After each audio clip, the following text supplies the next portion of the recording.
जी की बहू पिंकी को गप्पे मारने की बहुत आदत थी। वो जब भी किसी के बारे में बातें करती तो बड़े बड़े गप्पे फेंका करती। आसपास के सब लोगों को पता था कि पिंकी बहुत बड़ी गपोड़ीबाज है। लोग उसकी बात पर विश्वास नहीं किया करते थे, लेकिन हाँ, उसकी बातें सुन सुनकर हंसते बहुत थे। अरे बहू, पड़ोस वाली शर्मा जी है ना, उनकी बेटी का जन्मदिन है, तुम भी चली जाना। ठीक है मम्मी जी, ये तो बता दो गिफ्ट में लेकर क्या जाना है? अरे लेकर क्या जाना है, 250 का लिफाफा दे देना, बस काफी है। अरे मम्मी जी, अच्छा लगेगा क्या? पड़ोसी हैं हमारे, हमें कुछ बड़ा लेकर जाना चाहिए। अरे बहू, इतना काफी है।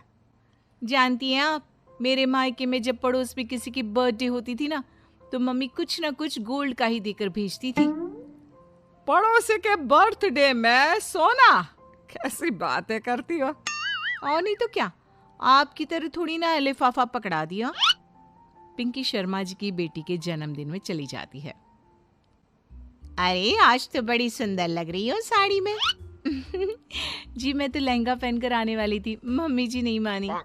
अरे बेटा, बर्थडे पार्टी में तो साड़ी चल जाती है, मेरा मतलब कोई शादी थोड़ी ना है। कैसी बात कर रही हैं आप आंटी जी? मेरे मायके में तो छोटे छोटे फंक्शन भी हम लोग लहंगा बनवाते थे बुटीक से, डिजाइन करवाकर। चाहे पड़ोस में किसी का जन्मदिन हो, मेरी मम्मी हमेशा बुटीक से नया लहंगा डिजाइन करवाती थी। मैंने तो ऐसा कहीं नहीं देखा, ये तो तुमने आज बड़े कमाल की बात बताई। अरे जाने दीजिए, कोई बात नहीं। और बताइए, आपकी बेटी नजर नहीं आ रही? अरे भाभी, मैं यहाँ हूँ, ये देखिए मेरा ड्रेस कैसा लग रहा है। ठीक ही है, मतलब बर्थडे के हिसाब से थोड़ा हल्का है ना। अरे भाभी, इतना सुंदर गाउन पहना है मैंने। मैं ना शादी से पहले अपने बर्थडे पर हमेशा जरी वाला लहंगा पहना करती थी, यही मैं तुम्हारी मम्मी को भी बता रही थी। इसके बाद केक काटने का प्रोग्राम शुरू होता है। सब लोग इकट्ठे हो जाते हैं। शर्मा जी की बेटी का केक देखकर पिंकी से रहा नहीं जाता। उसके अंदर का गपोड़ी बाज बाहर निकल कर आ जाता है। अरे इतना छोटा सा केक! अरे बेटा, मेहमानों के हिसाब से ही है, जितने लोग इतना बड़ा केक। आंटी जी, कम से कम 4 या 5 मंजिल वाला केक तो बनाना चाहिए था।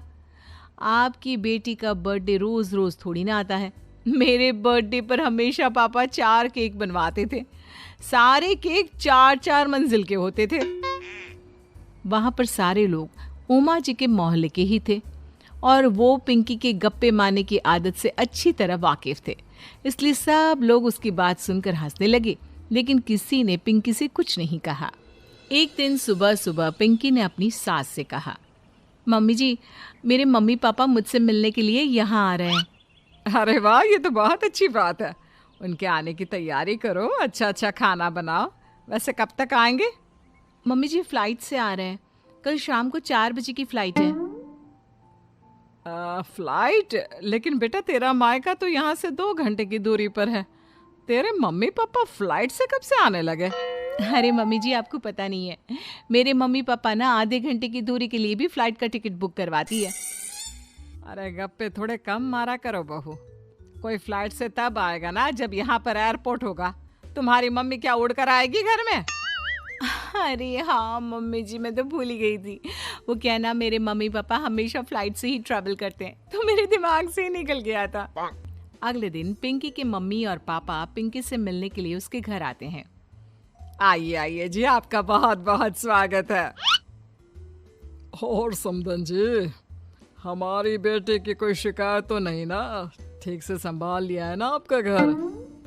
अरे मेरी बहू बहुत समझदार है, घर का काम बहुत अच्छे तरीके से करती है। बस थोड़ा ज्यादा बोलने की आदत है उसे, आपको परेशान करती होगी ना? बात तो आपकी सही है, उसकी थोड़ा ज्यादा नहीं बहुत ज्यादा बोलने की आदत है। लेकिन कोई बात नहीं, आपकी बेटी दिल की बहुत अच्छी है, बस थोड़ा बोलती ही तो ज्यादा है। पिंकी बेटा, इधर आओ, देखो तुम्हारे मम्मी पापा आए हैं, तुमने इनके लिए खाना तो बना लिया ना?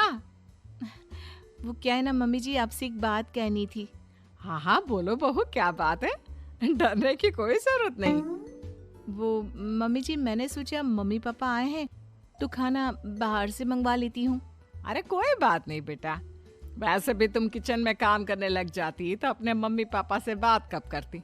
बहुत अच्छा किया। अब तुम अपने मम्मी पापा के साथ बैठकर आराम से बात करो, मैं अंदर जाती हूँ। शाम का वक्त जैसे ही दरवाजे की घंटी बजी, 3-4 लोग हाथों में खाने की बहुत सारे पैकेट लेकर उमा जी के घर पहुंच गए। अरे भाई, कौन है आप लोग? लगता है गलत पते पर आ गए। नहीं नहीं माँ जी, हम तो खाने का ऑर्डर डिलीवर करने आए हैं, यहीं से बुकिंग मिली थी। अरे नहीं नहीं, आपको कोई गलत फहमी हुई है। हमारे यहाँ तो 2 ही मेहमान आए हैं। आपके हाथ के पैकेट देखकर लगता है इसमें 50 लोगों का खाना है। माँ जी, आपने सही समझा, खाना तो इसमें 50 लोगों का ही है, क्योंकि हमें ऑर्डर यहीं से 50 लोगों का मिला है।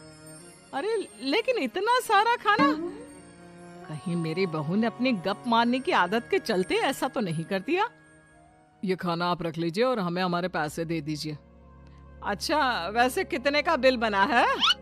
ज्यादा नहीं, बस 10,000 दे दीजिए। उन लोगों की बात सुनकर उमा जी पिंकी को आवाज देकर वहां बुलाती है। जैसे ही पिंकी वहां आती है, खुश होते हुए उन लोगों को वहां पर खाना रखने के लिए कहती है। अरे इतना सारा खाना क्यों मंगवाया बहू? अरे मम्मी जी, मैंने आपको बताया तो था, मम्मी पापा आए हैं तो मैं खाना बाहर से मंगवा रही हूँ। ये बात सही है बेटा, लेकिन 2 लोगों के लिए 50 लोगों का खाना? अरे मम्मी जी, कुछ कम पड़ जाए तो अच्छा थोड़ी ना लगता है, और मेरे मायके में तो ऐसा ही होता है, एक्स्ट्रा खाना मंगवाते हैं हम लोग। तभी पिंकी के मम्मी और पापा वहां पर आते हैं। अरे बेटा, एक्स्ट्रा खाना मंगवाने का मतलब ये थोड़ी ना होता है कि 2 लोगों के खाने के लिए 50 लोगों का खाना मंगवा लो। और बेटा, तुम्हारी गप मारने की आदत के चलते 10,000 का बिल आया है। तुम्हें नहीं लगता ये गलत है? देखो बहू, बढ़ा चढ़ाकर बातें करना अपनी जगह, लेकिन इतनी बड़ी बड़ी फेंकना भी गलत है ना। पहली बात तो इतने सारे पैसे लगे, और दूसरी बात खाना वेस्ट होगा। आप लोग ठीक कहते हैं, मैं आज के बाद अपनी इस आदत को कंट्रोल करने की कोशिश करूंगी और अब से गप थोड़ी कम मारा करूंगी। पिंकी की बात सुनकर सब लोग हंसने लगे।